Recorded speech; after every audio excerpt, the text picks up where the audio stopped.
want to talk about high school. This year we had 11 seniors. These 11 seniors went to the national tournament 4 years in a row. So these seniors that we have, and there's a lot of them out here not with the work and things like that, but they set the tone and they represented well. Like I said, they shot a record score at nationals. So we're going to try to beat that next year. Right now, it's going to hold.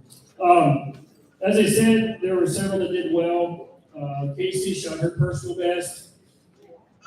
At the nationals, Samantha Wallen shot her personal best. Katie Perry shot her personal best. Let's go down the line. Kevin Muffridge shot his personal best. Faithful Musselman shot her personal best.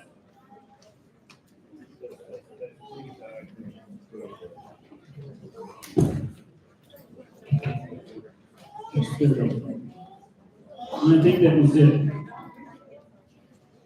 So we're going to honor you guys at 8 Alcorn. Oh, before we do that, at state, there were 81 scholarships that were given away by the National Archery Schools Program from Indiana. 81 that were given out. We had 9 that received those scholarships. So they each got a $500 scholarship. Okay, 8 Alcorn, Jessica Haynes, Andy Burholder.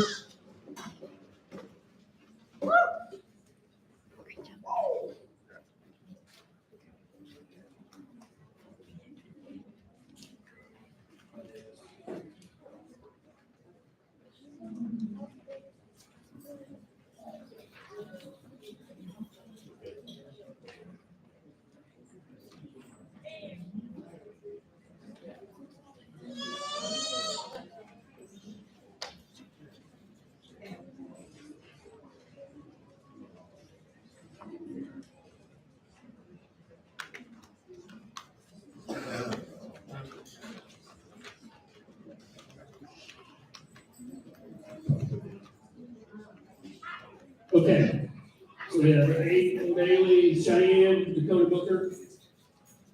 Twins aren't here, they're probably out fighting somewhere. Haley Brown, Whitney Burkhart. Whitney is our quiet, silent assassin. She's a really good shooter, but she's so quiet. Smart Carr. Allison Cassell, Brianna Day, Carly DeLucio, and our top shot for the girls, Annie Hickle.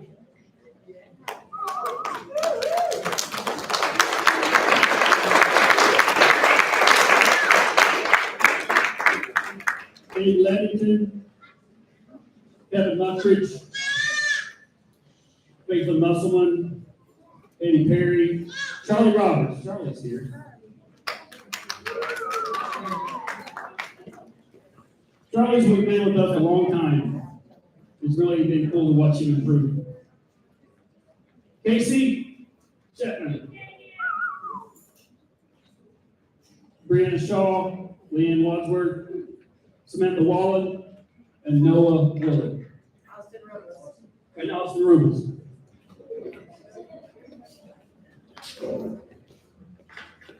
I skipped right over you, man. That wasn't on purpose.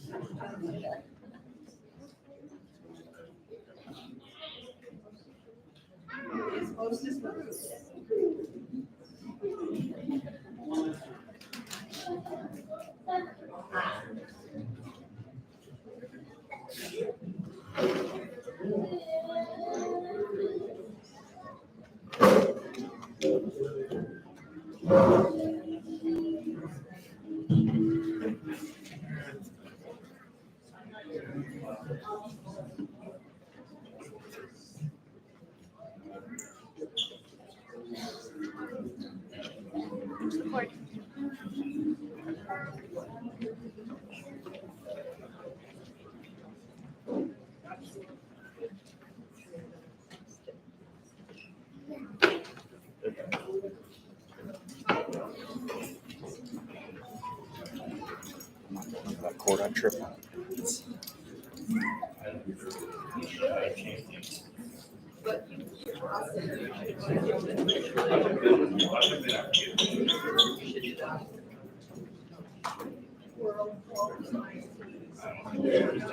Take one without me, not never. Use the one without me. It looks like I'm in social.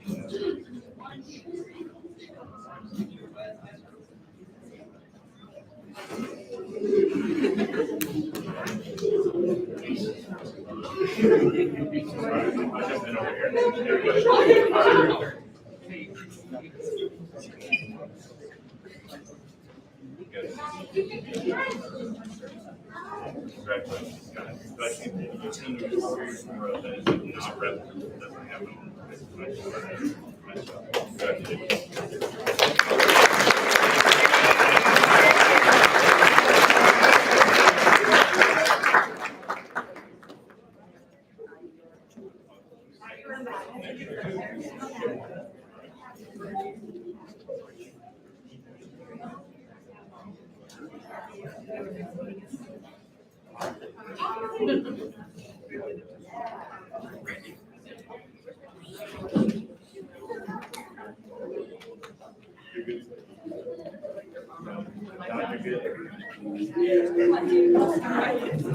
You should put your arm out like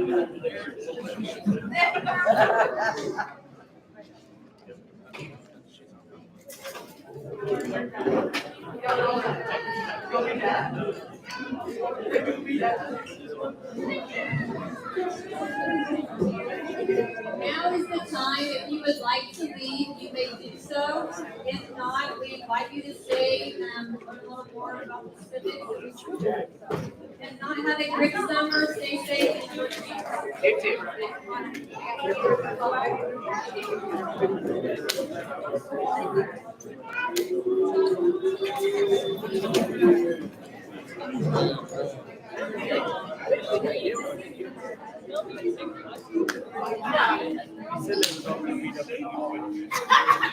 I know the people on the live stream.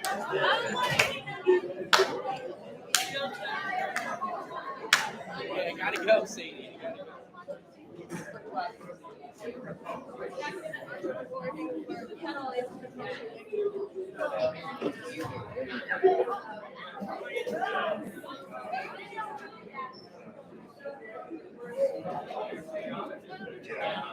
They left already.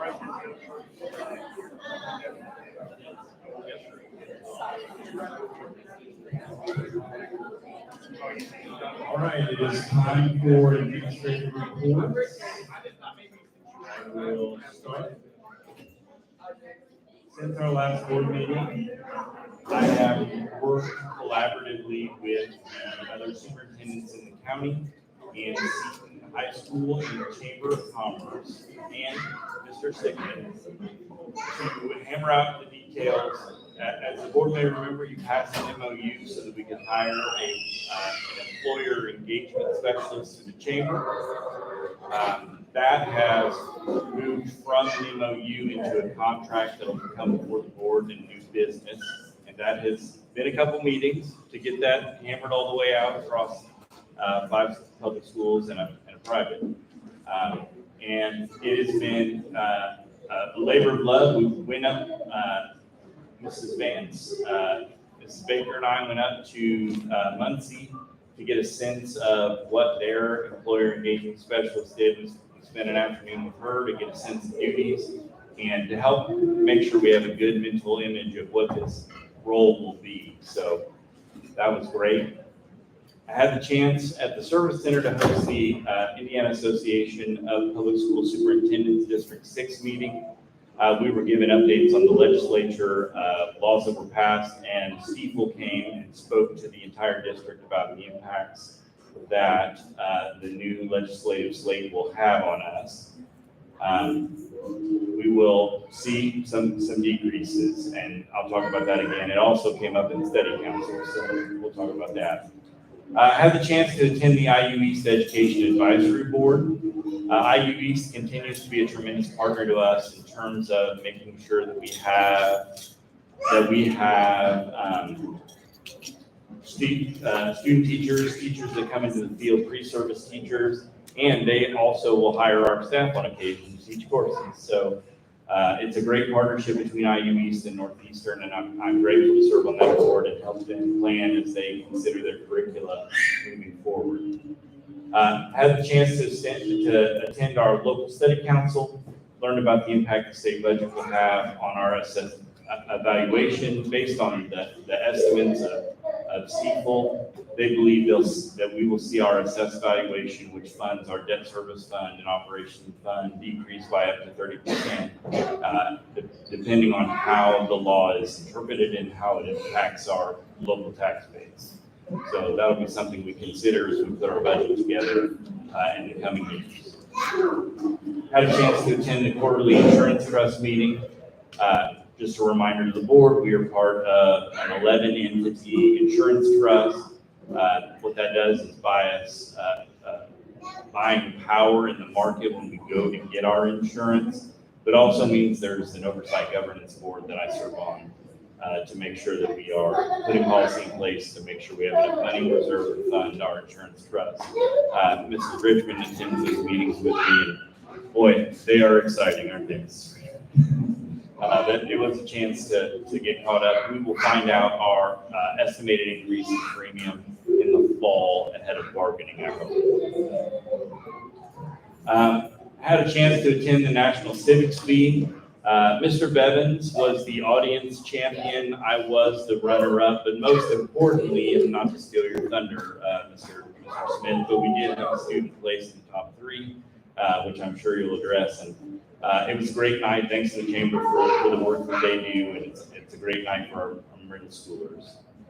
I wanted to let the board know that the Teachers Association and I had a pre-bargaining session. It's a chance for us to share ideas. It's not formal bargaining, which will happen in the fall, but a chance to share ideas from their side, what they'd like to see in the contract upcoming, and a chance for me to start to educate them on what the new budget from the state means for us moving into that season. Really, from their side, they're interested in talking about some of the ECA positions, and they're interested in seeing some insurance increases in addition to raise. So we'll have bargaining in the fall, but it was a very productive meeting. We have a great partnership with them, and we work together.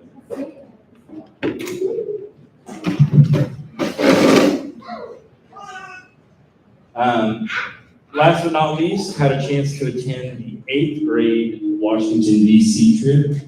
That's really nice. Okay. That's enough. All right, bye. I had a chance to attend the Washington, D.C. trip with the 8th grade. Had some really powerful moments, as we always do, at places like the Tomb of the Unknown Soldier. You ride for 12 hours on a bus with 8th graders. They can't be quiet to save their lives, and then they walk up through Arlington to the Tomb of the Unknown Soldier, and the respect that they pay to that service and the way that they comport themselves compared to said 12-hour bus ride are night and day different. And it's always neat to see the very best of our kids on that trip, and sometimes some sleeping moments. But I had a chance to see the Pentagon Memorial and the Marine Memorial. Those were the 3 places where they were especially reverent and well-behaved. But they were really well-behaved. I hope it's my last. I've already put Mr. Smith on notice. All of my children completed this task. I'm no longer a building level administrator. So if this was my last trip to Washington, D.C. with 8th graders, this group really was among the very best behaved of any trip that I've been on.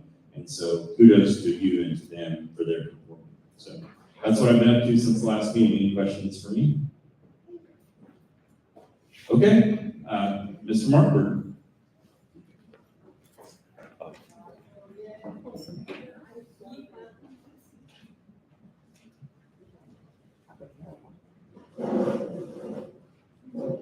Good evening, thank you. This is kind of end of the year highlights, just kind of some things to go through since we last met. We're pleased to share some notable achievements as we conclude the academic year. All high school students have received their schedule for the 25-26 school year, so that's new for us. 33 seniors received Northeastern Community Awards and scholarships at our May 3rd banquet in Cleveland. Those are the things that we changed up this year. And we extend our sincere gratitude to our community donors in Cleveland for hosting an exceptional brunch. Today we had we did our first senior showcase. That was a great success, recognizing the accomplishments of every graduating student. We also had 3 students that completed the inaugural Hills Factory Pathway Program. And then we also Hills hosted a special celebration. We also had 1 senior that signed a employment letter of intent with Blue Buffalo, and this was a direct result. They've actually made the chamber job fair. And also on Friday, our applied skills students probably represent our school at the East Central Unified Games hosted by Union County. We anticipate 100% graduation rate for our senior class with 41 students earning the academic honors diploma and 25 students completing Indiana College Board.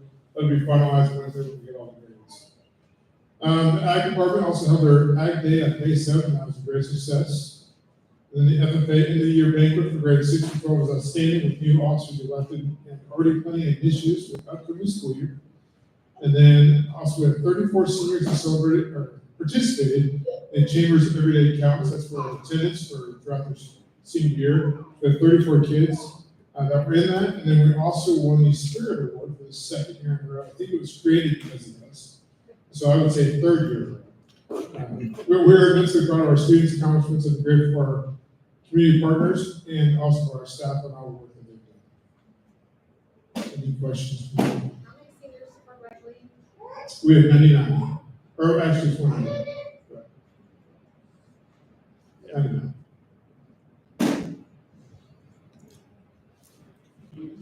You said you had a good senior showcase, but what's your evaluation of the separating showcase of the award ceremony and just the whole? I think it was good just because, so in the past for senior, we'd have honors and awards, and we'd have parents that would come, and the kids would never get a chance to get on the stage.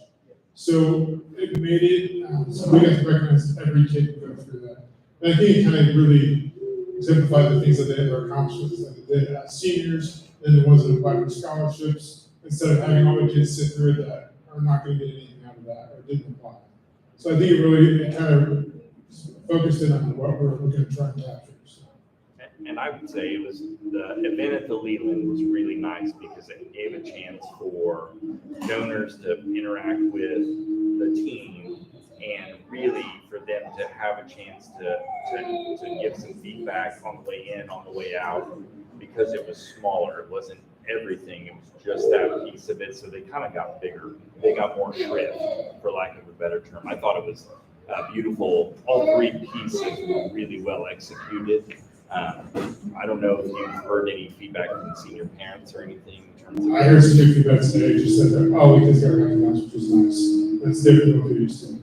I've heard nothing but good feedback. I guess I'm more curious if you think this is something we're going to continue to move in this direction. Yep. Great.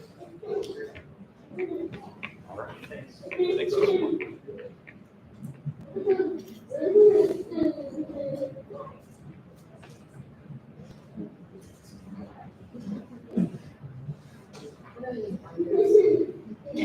Okay, you guys.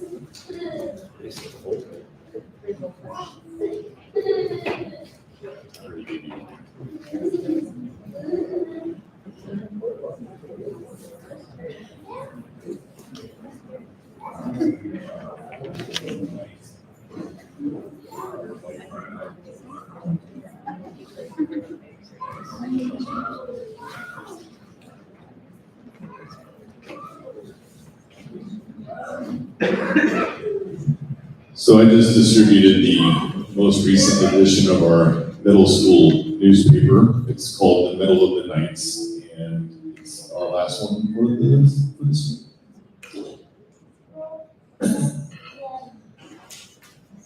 I've been talking at a microphone all day. It seems to be like second nature for me now.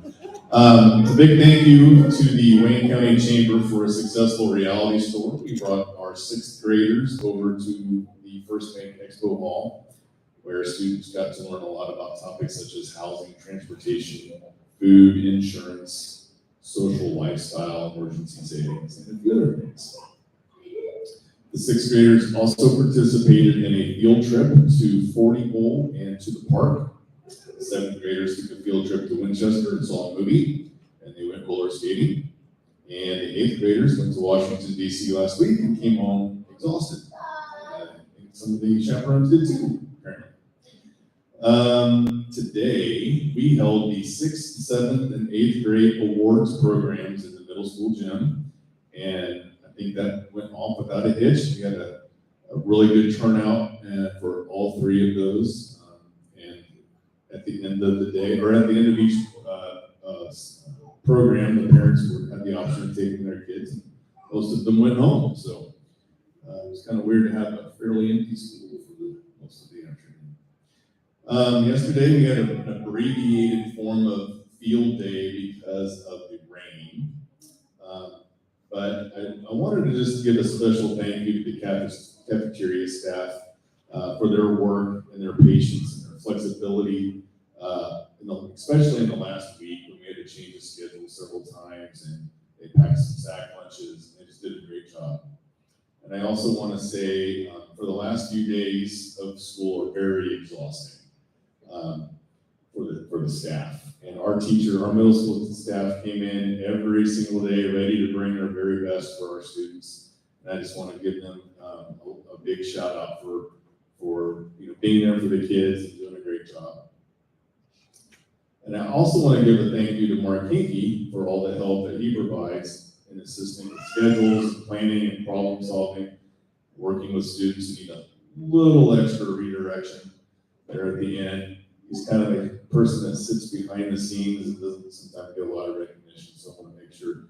And if you don't know, Mark is the dean of students at the middle school. I also attended a career coaching quarterly meeting with our career coach, Alyssa Baker, and that was a really neat experience. We got to do some networking and talk to some schools that are doing some cool things and we can possibly bring to our school. We had a Everyday Accounts drawing, and Aubrey Moore took home the scooter, and that scooter has been sitting in my office since probably October. I have no idea why I haven't been riding that thing. So I waited until the very last day, and I got on it, and I'm telling you what, that was a lot of fun. I'm 50 years old, and I'm thinking I'm ready for one of those now. So I may be looking at purchasing one of those. And then Hadley Nutty, she was second place at the civics team. All of our middle school students performed very well, but she ended up getting second place, and we're very proud of her and everybody else that participated. It takes a lot of courage to do that because they saw the video of what ends up happening if you win. You go all the way to the national level, and you're sitting in there in an auditorium full of people all across America. And, I think that could be a little daunting when you're 13 or 14 years old. So I was really proud of them for doing that and giving it a shot. So that's what middle school's been up to. It's been, the last week feels like about a month, but we made it to the end. So, any questions? The 6th, 7th, and 8th, are they all done separately for awards? Yes, those are separately, yeah.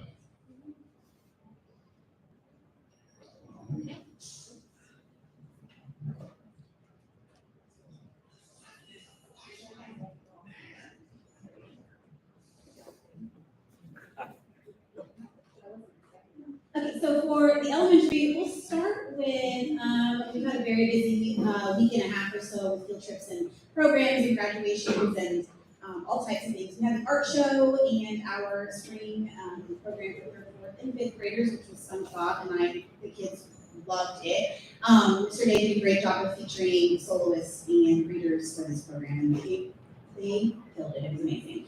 The art show was fantastic. All the kiddos, they have a choice. They get to pick pieces that get to go into the show, and they have a say in that, and they obviously take them home. So that was a wonderful night. Graduations are all complete for us. We get to partner with LifeSpring for 5th grade, and that's turned out to be a great venue for us the last 3 years.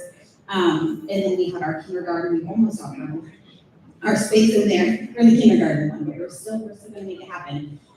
We are also at the end, we made it, of testing, and so data is something that I always like to share because I'm really proud of staff. that have put so much into that. So for our iReady diagnostic test in reading,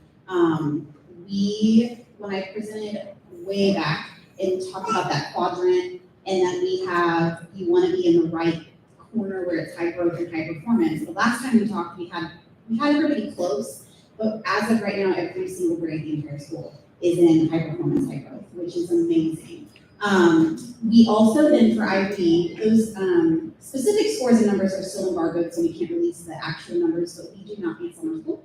It's the highest IB scoring I've ever been part of, so I have a lot of third grade teachers and some staff here that have helped with that, which is incredible. So it's just amazing. We also then second grade, it's the highest I've ever been part of or witnessed. We have the fewest amount of second graders next year that will partially test. So that is amazing. Our teachers have done a great job of working with interventionists and our coach and everyone on staff just to make sure every kid got what they needed. And it's a whole building effort. So really proud of the data that's coming out. I'm super excited to be in the newspaper for that. For that. But we just have had a lot of fun at the elementary building, and we're gearing up for our big HVAC construction that starts in June. We cannot wait for central air and heat to be consistent. And we have a couple of staff members switching rooms and some painting being done. The last thing is we are starting the interview process for the new assistant principal position next Tuesday, and then you'll be invited Thursday to attend as well for that process, and hopefully have a selection and a name to bring to you for the next board meeting. Do you have any questions? I just want to say congratulations, good job. Welcome you guys for the high read scores, that's excellent. It makes me sit here and think how many parents probably do not freak out as much if their kids are going to pass. I mean, all of us have been there at some point where you're like, oh, my kid has to pass one grade. You know, if they don't read, they're not passing, but this probably gives a lot better vibe. So congratulations.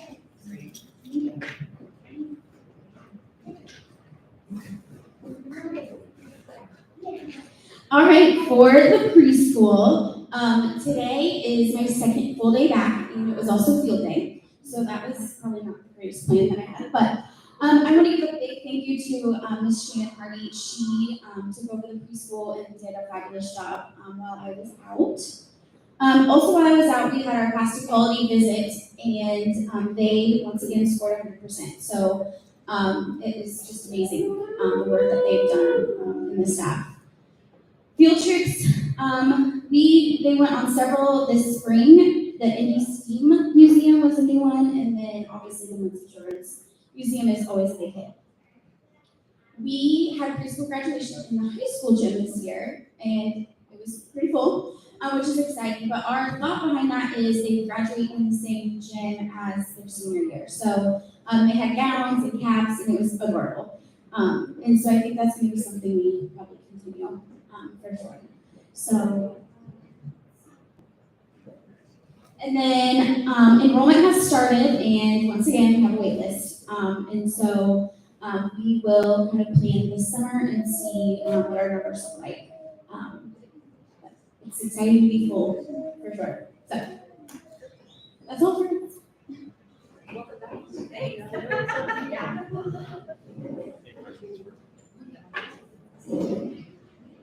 All right, that concludes administrator reports. It is time for community comments.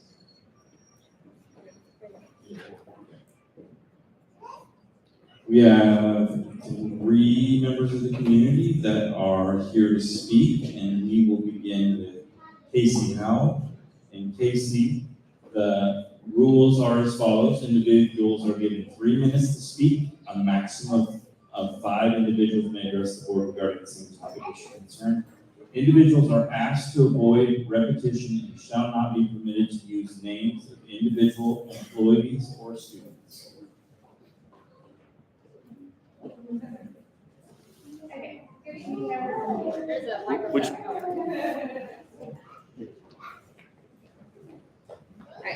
Good morning, or good evening, members of the board. My name is Casey Howell, formerly Casey Brooks. I'm here tonight not just as a concerned parent, but as someone deeply connected to the school and community. I'm here to express my disappointment, confusion, and frustration over the decision to remove registered behavior technicians or RBTs from our school, and to do so without any kind of communication or input from the families affected most. Not one parent, not one teacher, not even our principal was informed or consulted about this decision. It was made behind closed doors and delivered as final, with no opportunity for discussion and no regards for the voices of those who live and work with our kids every single day. Many of our children, including mine, are nonverbal or have significant communication challenges. They cannot speak for themselves, which makes it even more important that our voices as parents are heard. We were never asked how this change might impact them, and yet we are the ones who know their needs best. My daughter currently spends 5 out of 7 hours each day in her general education room. That's only possible because of her one-on-one aid. My son spends 2 hours a day with his general education class, supported by his aide. Without these aides, they will not and do not get the inclusion time that is written into their IEP. And let's be clear, these aides are trained professionals, they are RBTs, and they have been working with our children at no cost to the school. Mine personally have been with them since 18 months. At every IEP meeting this year, both my kids' teachers praised their aides and called them essential even. And now they are being removed without warning. I was told the school plans to hire one-on-one staff instead, but these new hires will not have RBT training. Why replace skilled and proven support with less qualified help? Why take away something that is working? If necessary, I would push to have RBT level training included into my children's IEPs. I will not accept a step backwards in their care and support my children receive, especially when their birth is proven and how much the support matters. I was told that 5 children in the school currently have RBTs. I have to ask, do you not want our kids here? Because that's what this decision feels like to me personally. And if there is another reason, I feel we deserve to know it.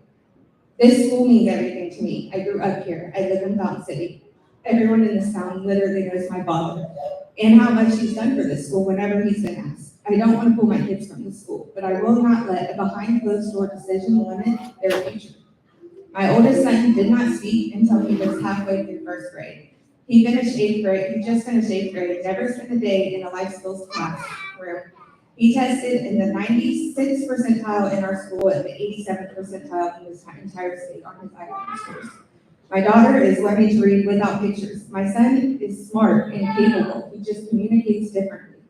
These are children who do not belong tucked away. They belong with their peers, learning and growing and thriving.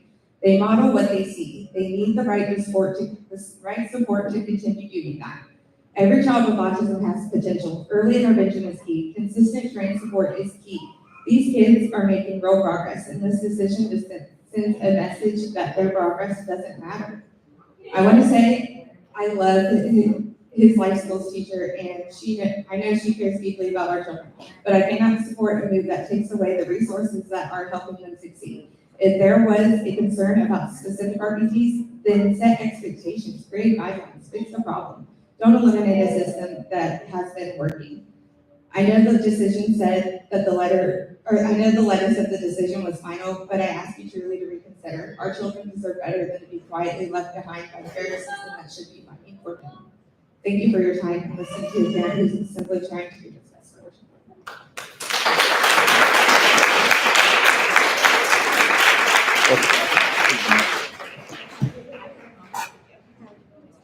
Danielle?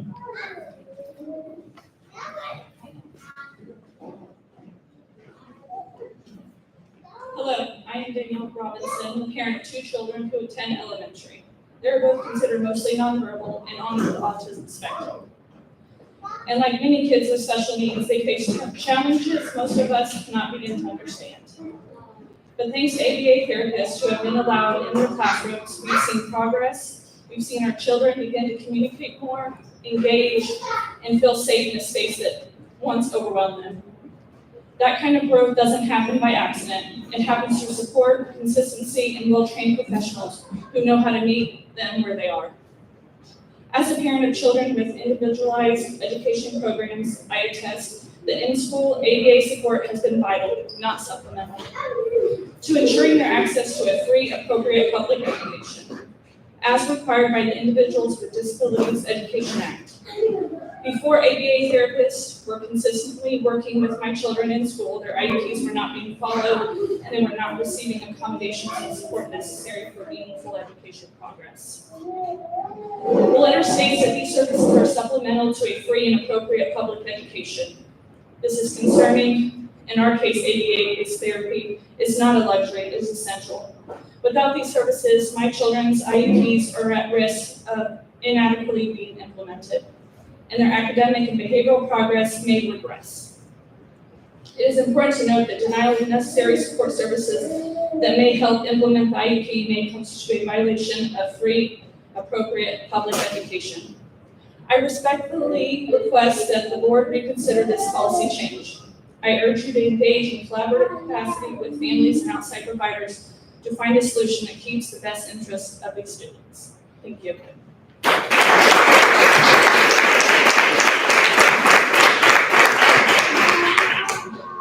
Brittany Page.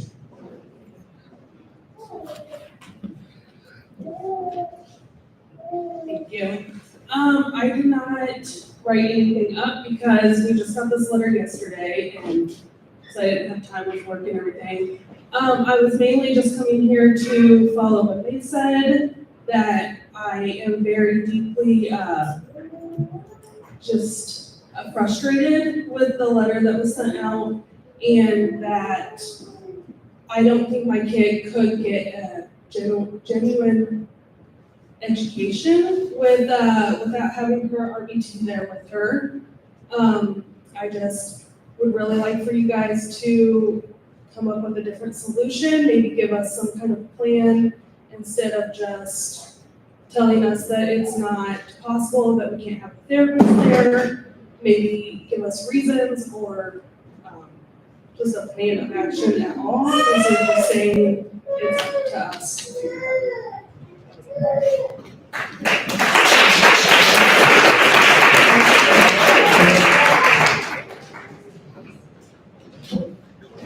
Are there any other members of the public who have commentary for the board?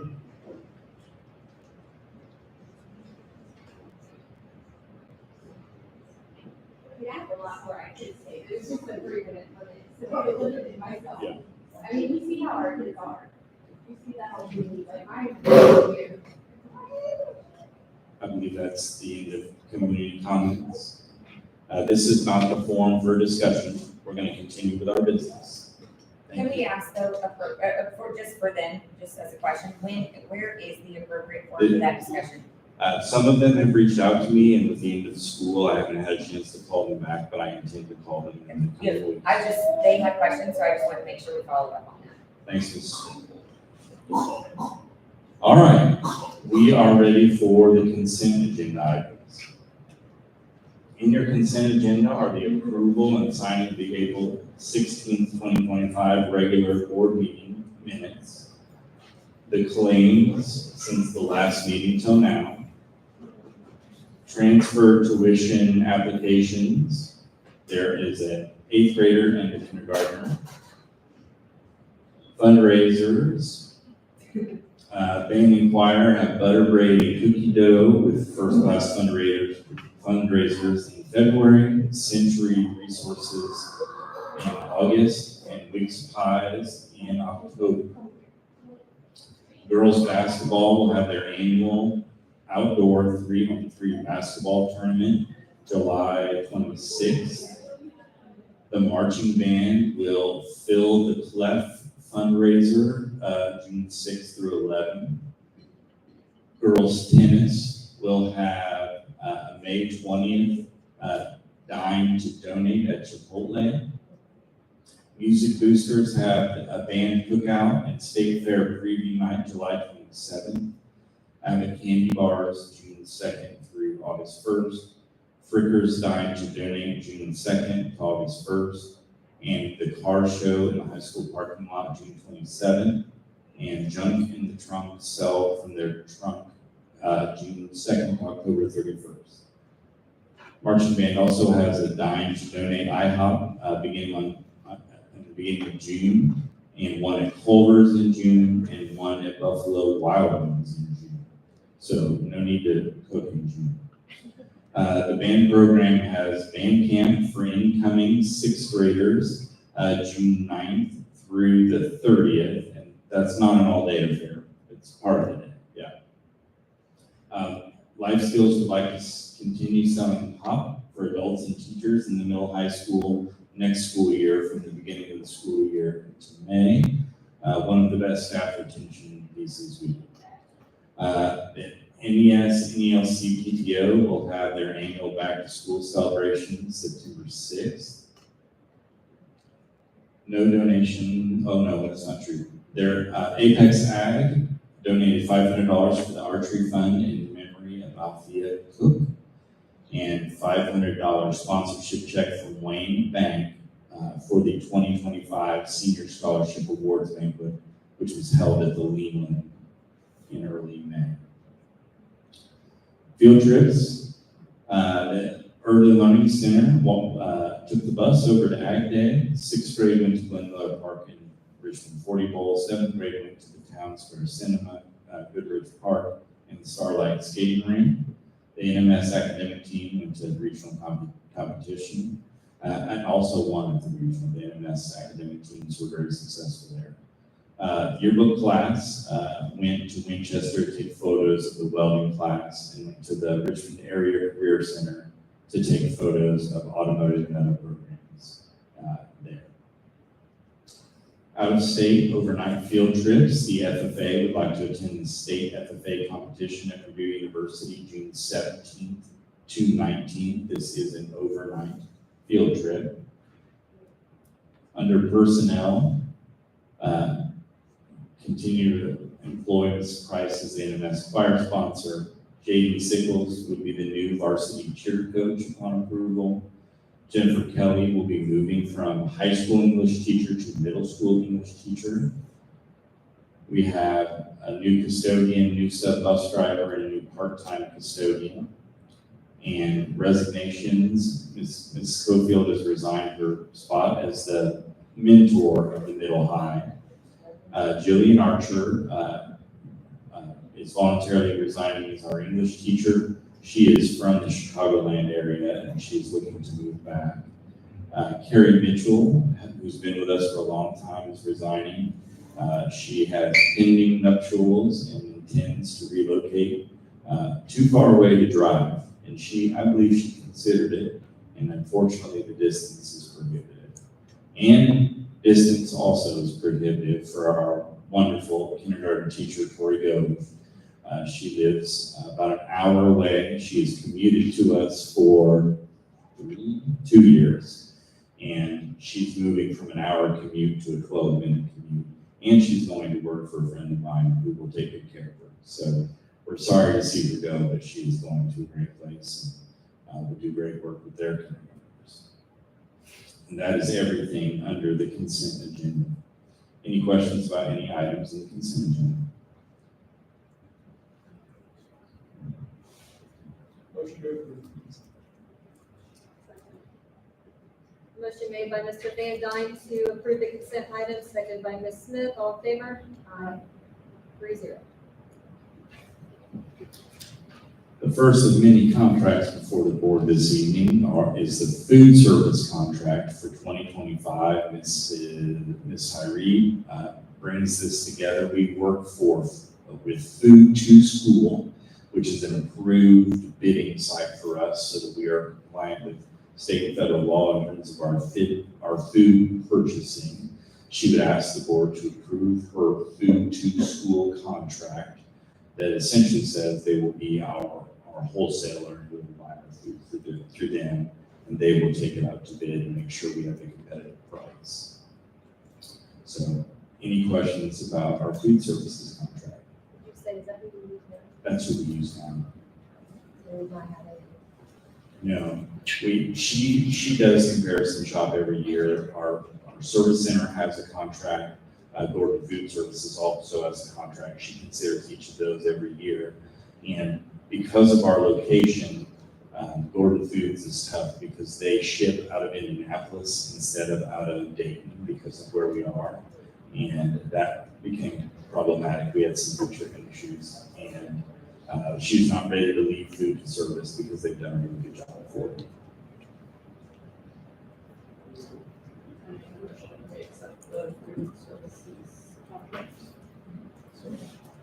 Motion made by Ms. Smith, second by Mr. Van Dyne, all in favor? 3-0. We have an aging fleet of instruments in the band program that Ms. Markowitz and Mr. Chris and Mr. Merkamp have worked to repair over the years, and we've had a switch in our curricular obligation to the band class. Previously, parents would rent to own, or they would rent a school instrument. Those funds were used to maintain the cost of the instruments. Any student who will own their instrument at the end of a rental agreement still can rent to own their instrument. It becomes theirs, so the school does not have to pay for it. But any student that does not, the school needs to provide the instrument as a curricular material for them to be able to take the band class. So as such, those two things combine to cause Ms. Markowitz and I to bring together a service contract. The first year is the most expensive year because the instruments have, they need some TLC. The entire Excel sheet that is in the board docs has all of our instruments in there, and most of them need a little more than light maintenance. So the first year will cost the school district $23,885.99.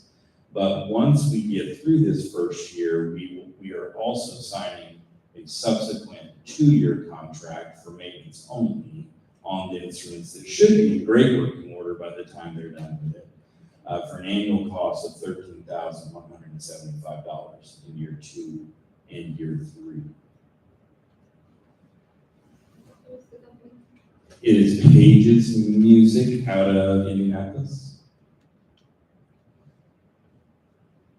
And I do believe you comparison shopped around and they're the best, both price and quality of service. Is that correct? Correct. Yeah. Yep.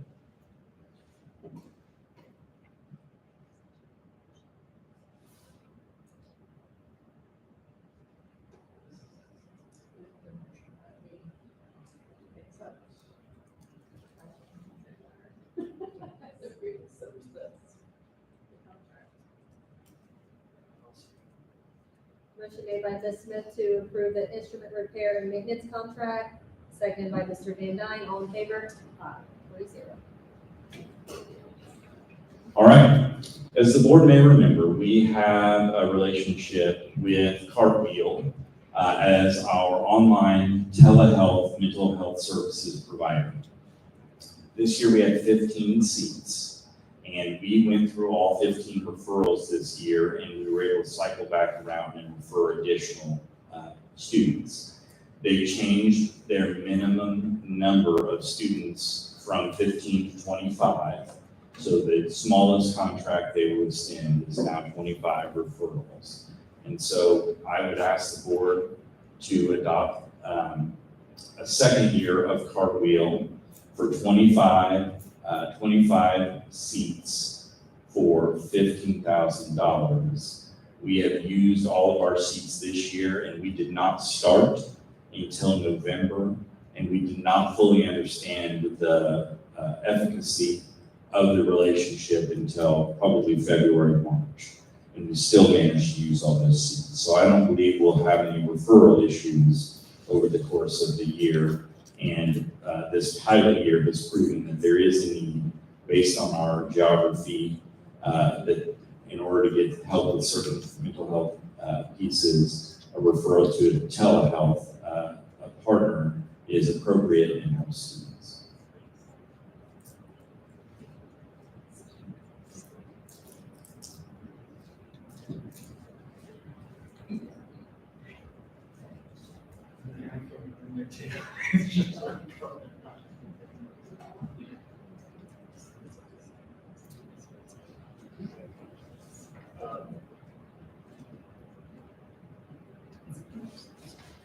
Is this,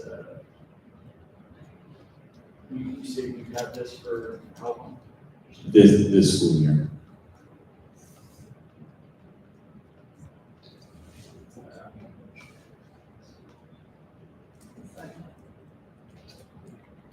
Motion made by Mr. Van Dyne to accept the Cartwheel contract to seat 25, seconded by Angie. Ms. Smith, sorry. All in favor? Three. The aforementioned work-based learning contract is before you through the chamber. It has been upgraded from an MOU to a contract. The highlights of that change include an opt-out period for a school district, and they must provide a 180-day notice prior to opting out of the agreement so that the remaining school districts can adjust or disband as finances require. Allow. Anything else you would add? No, I think that accurately summarizes the changes. Where are we in the schools that are seeing this contract? For the first, or you have others voted on this yet? Wondering where in those 180 days of opting out, will we be at the beginning of that, or will we be at the end?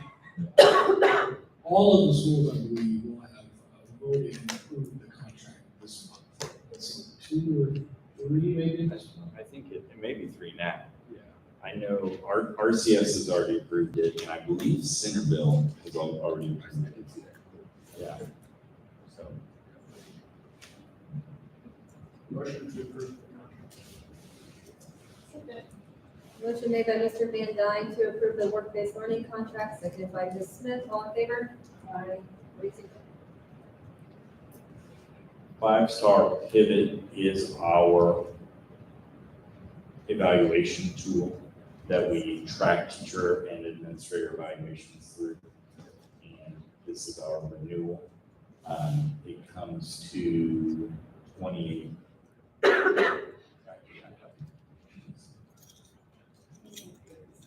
28, 30, 50.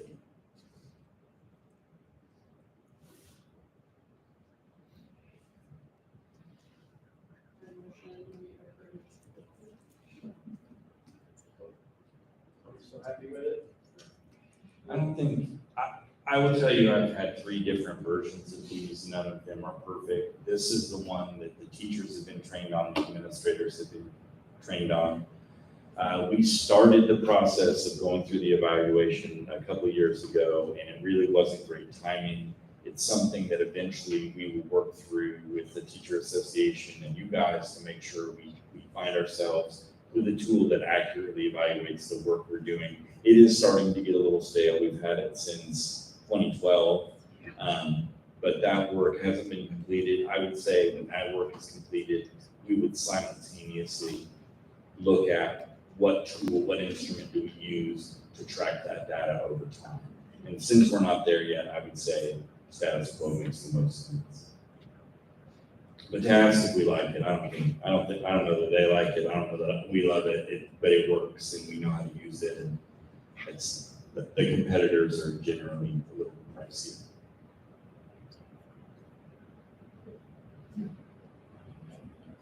Ringing endorsement. I know, I was looking at Facebook. So like that. Did I accurately capture our relationship with Pivot? Yeah. How long is the contract? It's 1. I mean, it's it. Does it produce results in the evaluations for? I mean, I hate even approving a tool that we may use that doesn't produce. Our data is the results. I'm sorry? Our data is the results. That is true. Nice. I would say this, Millie, cover your ears, but I don't know that the evaluation tool is ever the key to great teacher performance or great leadership. Sure. So this one makes us compliant. We're supposed to be able to produce for the state in terms of our evaluation ratings and those pieces. But your question is valid in that, is this the best? I don't know. We've done a lot of work with Marzano, and I hope at some point we will consider that tool either through a third-party vendor or through Marzano itself. But we haven't really done the legwork on that yet. So What's the timeline it usually, some places I've been, it takes 2 years to redo the evaluation rubric. The fastest I've ever seen it done is in a school year and 2 summers.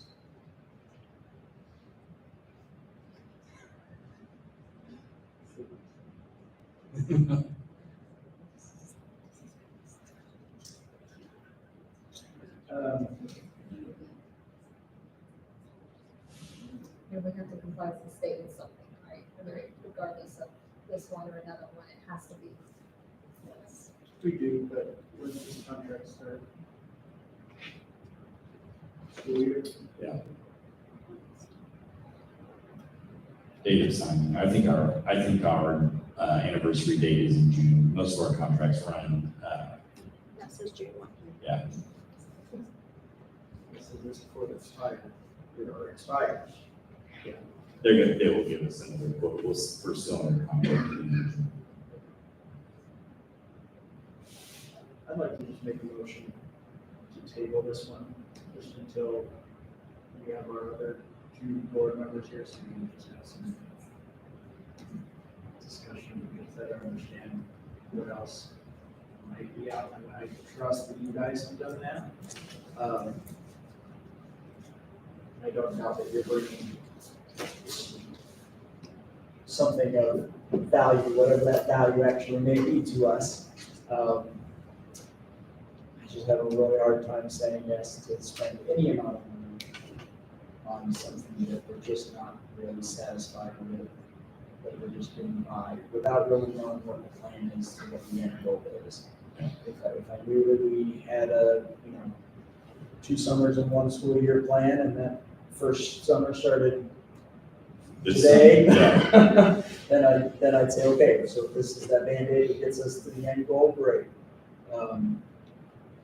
Really, before we make a vote, I'd like to know what that plan really looks like and what our timeline looks like to get us there. Especially since this is something that we haven't pushed for a little while. Yeah. The only point I would make is it's typically a collaborative effort to do this. Like when they adopted this, the teachers union had a hand in should have had. It predates my hire, but It's true. yeah, the teachers have a hand in the purchase. And so to restart the process of looking at all that is a teacher-intensive endeavor, and the teacher's last day is tomorrow. They'll be on contract until. Sure. Yeah, I'm not necessarily suggesting that we do 2 summers. It's really hard to actually start tomorrow. Yeah, okay, sorry. I just, yeah. But again, just by the response of the faces in the room. Oh, yeah. I don't think any of us loved it. I don't love any of them. I've been in multiple programs. Yeah. Like the program, I love it.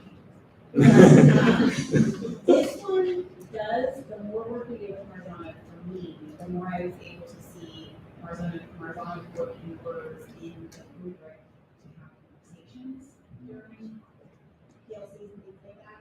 I find it easier to find evidence. I'm used to this rubric.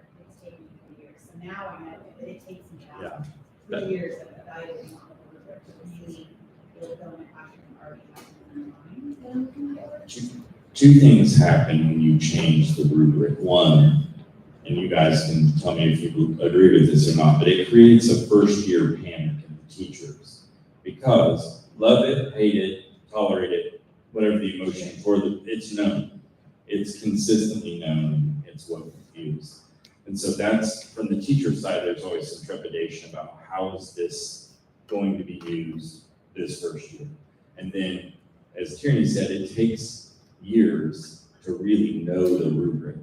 And so that's the other piece of it. And that's really always the pressure when deciding whether to change the evaluation model is, have we come so far in our pedagogy that the evaluation tool no longer works at all? That's usually where the tipping point is. I would say we've come very far in our pedagogy in the last few years, especially in the elementary. You guys have made a sea change in the way you teach reading.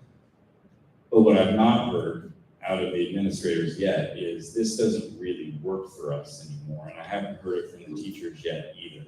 None of us love it, but is it time to change yet?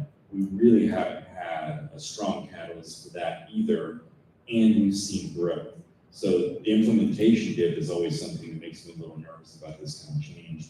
And their response was visceral when we came around the table and started talking about it. And they were, that I don't think I'm speaking out of school, the teachers union was like, we don't love this thing either, but it makes so much sense to us. And we've come from, we know this, we've been through this pandemic, we just aren't ready to make this change yet. And I do push a lot on a lot of things. I know, guys, I know. But on this one, I was like, okay, it's unfair to not listen to them and believe that what they're telling me is true. And so I really have not been in a hot hurry to revisit that conversation, but I will. I'm happy to have that conversation, revisit it in the fall, and start this work with them. But it will be months, year-ish in the making. This would cover us through that year. And I don't want to suggest a change for change's sake, knowing that we're going in a direction, something like that. I'm not on board with that. Especially if it involves frustration or, dare I say, panic amongst teachers. I think panic is the right word. For those of you that were in the room, it felt panicky. So I'd be not making a motion, I'm just talking. I'd be willing to make a motion to be able to get us through the year, if we prioritize the conversation, to make sure that we're actually moving towards something that our team feels is an effective tool. Knowing that will be a longer process, and we need to work with 5-star another 2 years just to get to that point. But evaluation tools are important. I don't remember who said it now, it's not the tool that makes the evaluation, but, and I firmly believe that. But I also don't want to throw a pointless tool at our administrators and our teachers that nobody finds value in, and we think this whole thing becomes a joke, because evaluations are not a joke. They're helpful tools that help us to grow. We give it to our students. So I want to give a good administrator, or a good evaluation tool to our administrators and to our teachers too. So I'd be willing to, for sake of not making a change, senior teachers coming into a new change year, I wouldn't be aware of this, because they're all in the office. As long as we, as a board, make this a priority, have these discussions.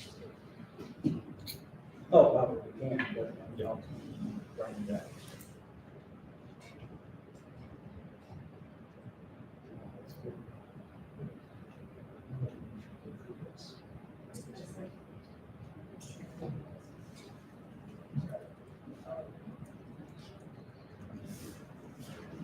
Motion made by Mr. Van Dyne to approve the 5 pivot agreements, second by Ms. Smith, all in favor? Aye. 3-0. Thank you, and the discussions well had and well received, we'll start that work immediately. Next is the Apogee alerts invoice. Previously, the board has seen the $583,495. They've resubmitted the contract to add the $750. That was essentially miscommunication on their part. They didn't send a direct full contract the first time. In comparison to Parent Square, the alerts is how we do the text messaging in emergency situations. So it's necessary, but I wanted the board to know that that price did increase and that we are moving forward with that change pending board approval.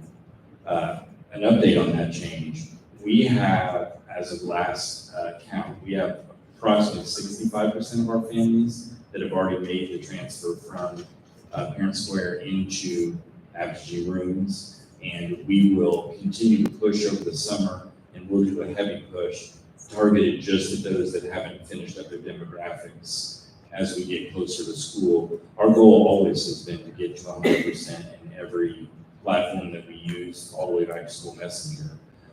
So this is, we've made pretty good headway in getting ready for next year with parents, according to the Apogee data that we see. This is taking place for now.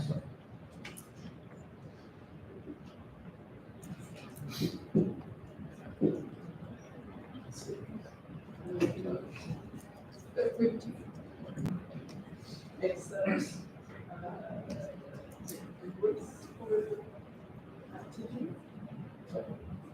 Motion made by Ms. Smith to approve the Apogee media invoice increase, second by Mr. Van Dyne, all in favor? 3-0. All right, guys, this is the most expensive contract of the night. Our internet infrastructure, we re-up annually, and previously we've been doing it 1 year at a time. And what happens previous to this is that we basically, like your cell phone company, got a certain amount of data a year. And last year, for the first time, we ran out of data before the school year was over. We had to come before the board, ask for kind of an emergency motion to get to the end of the year. And I tasked our technology team with not making us float that boat again. And this is the response to that. It's a 5-year deal worth $377,401.14. What we receive for this contract are access points will be replaced during that 5-year period. Our phones will be replaced during that 5-year period. Right now, our phones are Cisco Unity phones that are attached to an actual on-premises server. Through this agreement, they will become, it'll become a virtual phone system so that every time we lose power, we don't lose our phones. As long as we have internet, the phones will work, which will be a nice upgrade. This also handles part of our switches and all of the software required to run our connectivity. And so Brandon and David have assured me that this should solve the data streaming problem, this solves our phone issue, and it solves our access point issue without having to go and take a common school loan. So this is a finance deal. It's a 0% finance rate. Our payment will be annual $75,480.23. And I would ask the board to consider taking this out of rainy day. Normally you would not take one-time money to pay a recurring bill, and I'm not asking you to pay the full freight of the bill out of rainy day. But this first payment, given the timing of it, I would ask for you to consider taking out of rainy day so that I have more time to build it into the budget. Because this year we essentially paid this payment twice, unexpectedly. What's the timeline on the access points? Say over 5 years, but. I think that they have slated fall break as the actual physical replacement of access points. Replace all of them? The whole district.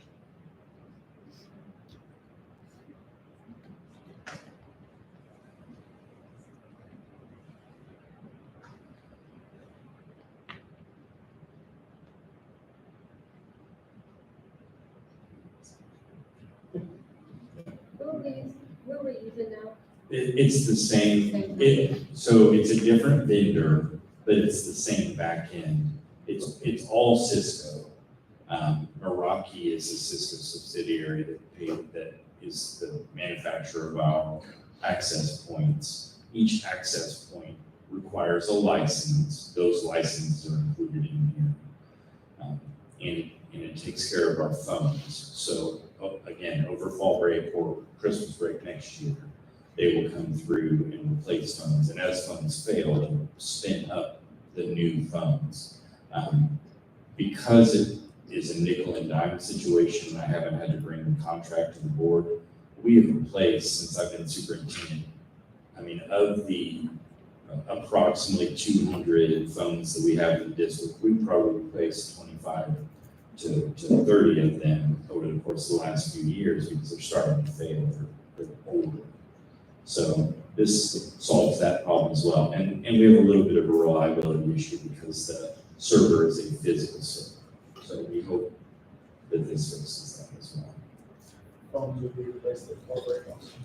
Fall break or Christmas break, as you may have heard, sometimes availability is an issue right now. So they've ordered them, and I think they're coming via freight from other countries. We'd like to get them before the pricing increases. It's also part of the deal. This locks in that price.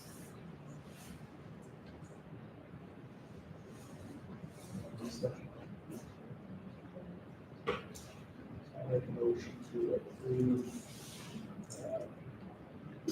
this financial proposal from Cisco.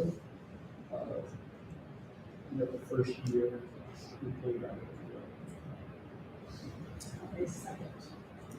Motion made by Mr. Van Dyne for approval, second by Ms. Smith, all in favor? 3-0. I would say it's one promotion that attrition, because they're going to be APs. Okay. Thank you, guys. And last but not least, our paraprofessionals have received a lot of training, and in order to pay for the trainer and the trainees, we would like the board to approve the payments in the following amounts that actually are pass-through grant from the state of Indiana. So moved.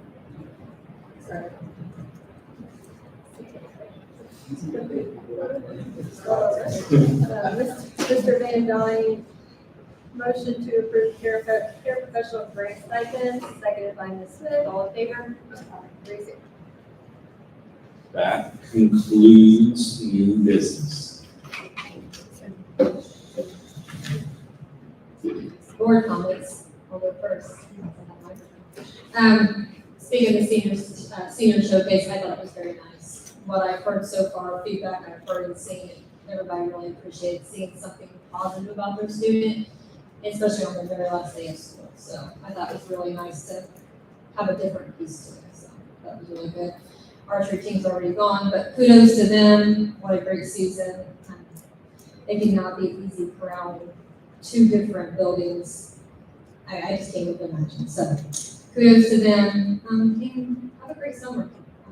It's your last day. I didn't even think about it till you mentioned it, that it was the last day of school. We had a board meeting. So kudos for being here. So thank you. Thank you, guys. Yeah, thank you guys for having a great year. Employee comments.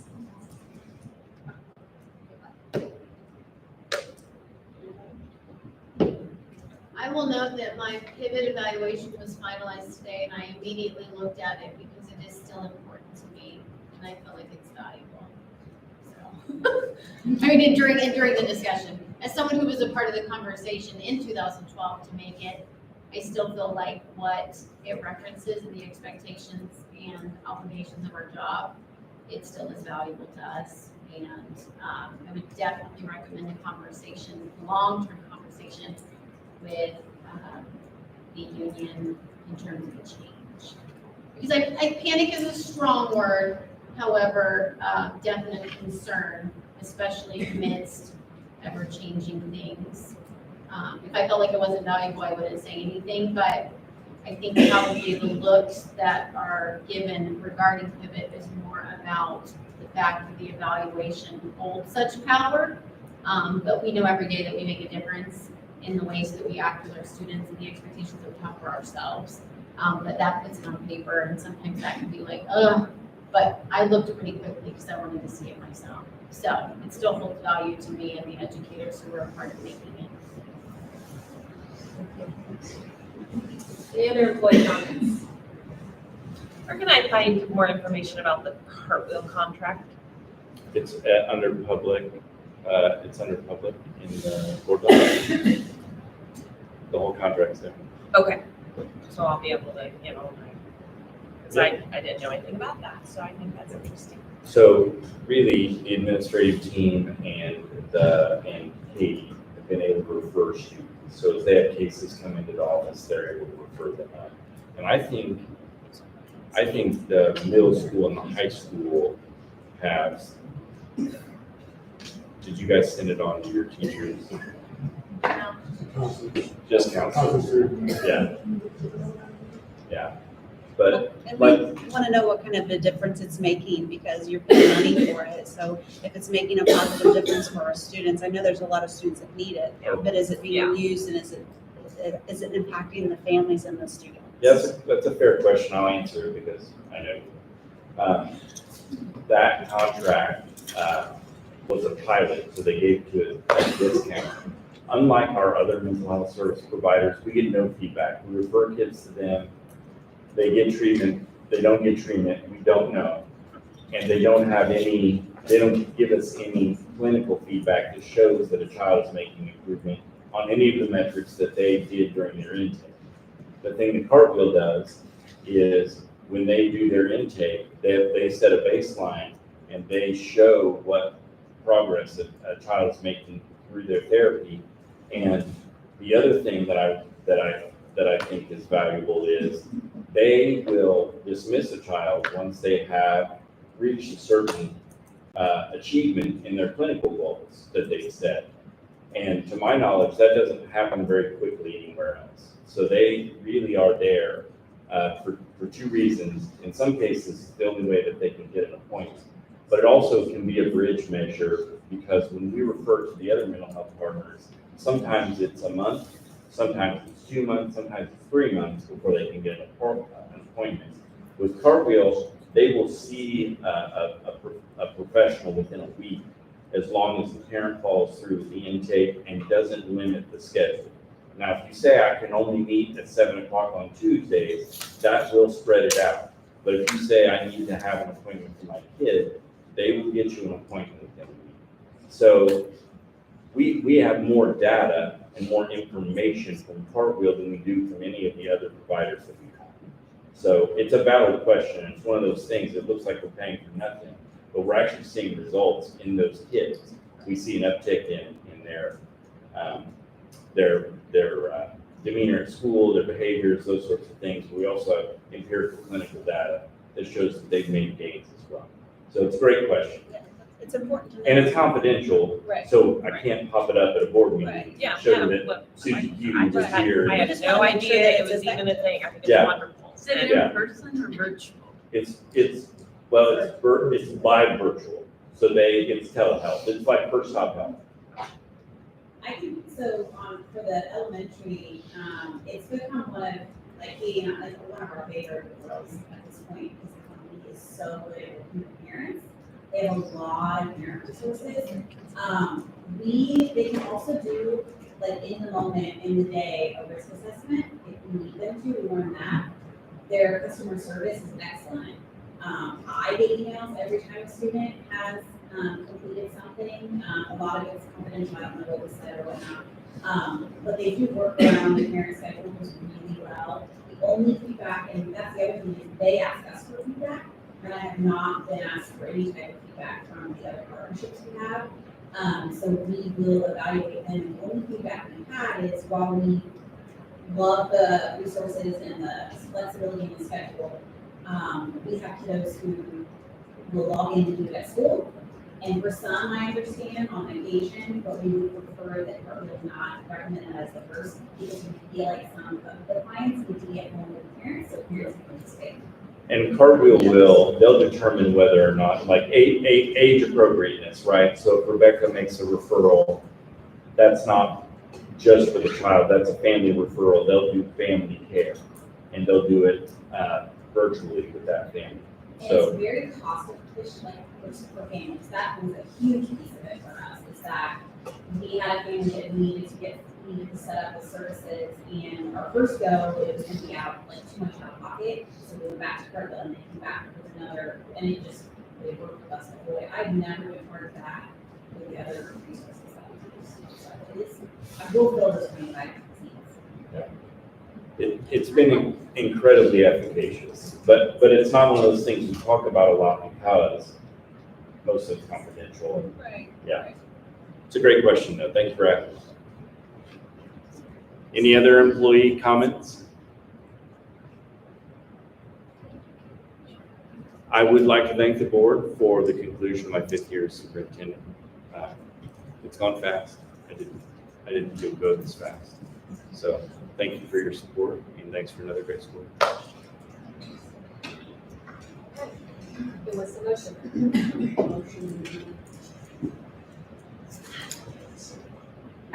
It's a real rough spot for you. Motion made by Ms. Smith to adjourn, second by Mr. Neal. Mr. Van Dyke.